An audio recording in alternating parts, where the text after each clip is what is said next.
All right, well, it is the season for occasionally having to do some last-minute shopping. Are you done with all your shopping? No, I got everything done early, yeah. Me too. I am definitely done with all my Christmas shopping. So, a lot of the big ticket items have signed and they're with their clubs, but there's still, Anthony, quite a few quality free agents left on the board. So what we're going to do, go through a handful of them, and we're going to give you what we think are the best landing spots for those free agents. Let's start with Jean Segura. I'll go first. I'm going to say Jean Segura to the Boston Red Sox. It's been a difficult offseason for the Red Sox, losing Xander Bogaerts. Is Jean Segura the caliber of infielder as Xander Bogaerts? No, but Jean Segura is a very, very, very good player. He can obviously play second. He could play short, too, if you're not sure about moving Trevor Story over to shortstop. And Jean Segura is a hitter. He is an excellent hitter, had some big hits for the Philadelphia Phillies in their postseason run. So I think you could do a lot worse at this time of the offseason than a very good player like Jean Segura. Well, I don't have to make a case for Segura being a good hitter or a good player now, so all I have to do is say, I got him going to Texas. They have a lot of very young infielders, a lot of young guys. Obviously, they brought in Seager and Semien last year, right? So they're good up the middle. Well, you never know what can happen. Plus, Segura, you can bounce him around anywhere in the infield. They can give him those guys days off. And Segura is more of that contact-oriented, aggressive hitter, whereas some of those other guys are more weight back, but heavy strikeout, a lot of swing and miss. So he gives you kind of a different look there in the middle, plus that experience that a lot of those young guys maybe don't have. Let's move on to the pitching side. Nathan Eovaldi. I'm going to go with, again, the Boston Red Sox, his current team. They gave him the qualifying offer. Anthony, he did not accept that. And it appears at this late stage of the offseason, with that draft pick being assigned to him, that maybe that could hamper some of his choices. The Red Sox, I think, could use Eovaldi in their rotation. Yeah, I think it allows them to put maybe Garrett Whitlock back in the bullpen or move pieces around. It just gives them more depth, which they're going to need. You have no idea what you're going to get from Chris Sale, unfortunately. But yeah, I think everything you said, especially the qualifying offer, to me, that's the kicker.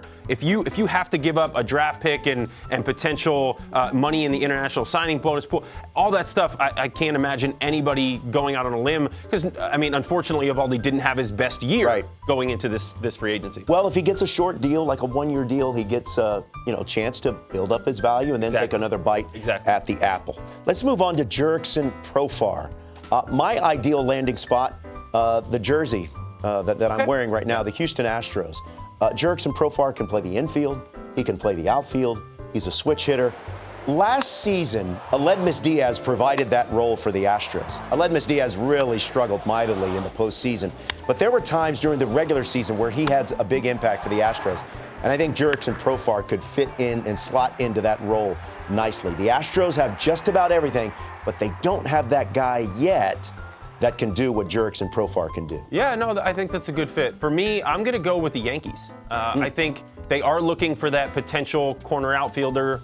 I think he also gives them the ability to play a little bit of infield, give Donaldson or, whichever young shortstop they can potentially, it gives them the opportunity to guarantee that Volpe stays in the minor leagues to start the year. And some of those other, Oswaldo and Oswald, it gives them a chance to kind of let those guys get comfortable, because you can put Profar in there. And as a left-handed hitter, he's got more pop. And with that right field line, obviously, he likes to pull the ball from the left side. Obviously, he's a switch hitter, but likes to pull it. So I think that porch sets up well for him. He's more of an offensive guy anyway, even though you can move him around. His defensive metrics aren't great, so I like him in New York. Back to the pitching side, Michael Wacha. I'm going to go with one of his former teams, the Tampa Bay Rays. I don't really have any significant data to back it up, other than this is the type of move the Rays seem to make. No, it makes a lot of sense. I think from him, the year he had in Boston, I'm looking at the stabs and where can I find him on a contender that I just think really needs another arm. And to me, I shouldn't say needs, but could use another arm. The Philadelphia Phillies, I don't know that they're done spending yet. I think you put him in that rotation, it gives you a chance to move Falter back down into a different role, or maybe even option him. And basically you lengthen out your depth, which is something that over the course of a full season, you have no idea what's going to happen. I think that depth is so important, especially from a starting. They don't have a lot at the top end of the minor leagues, ready to make an impact for the big league team. So to me, it's just a way to kind of fill that out. And I think Wacha's your guy. By the way, speaking of holiday shopping, it doesn't get more ironic than a woman in Marshall's wearing a sweatshirt that says joy to the world, and then just proceeding to mow people over with her shopping cart because she's so rambunctious and rude. I mean, it's, I ran into that yesterday, and I nearly... Were you in New Jersey? I was in Jersey, at a Marshall's.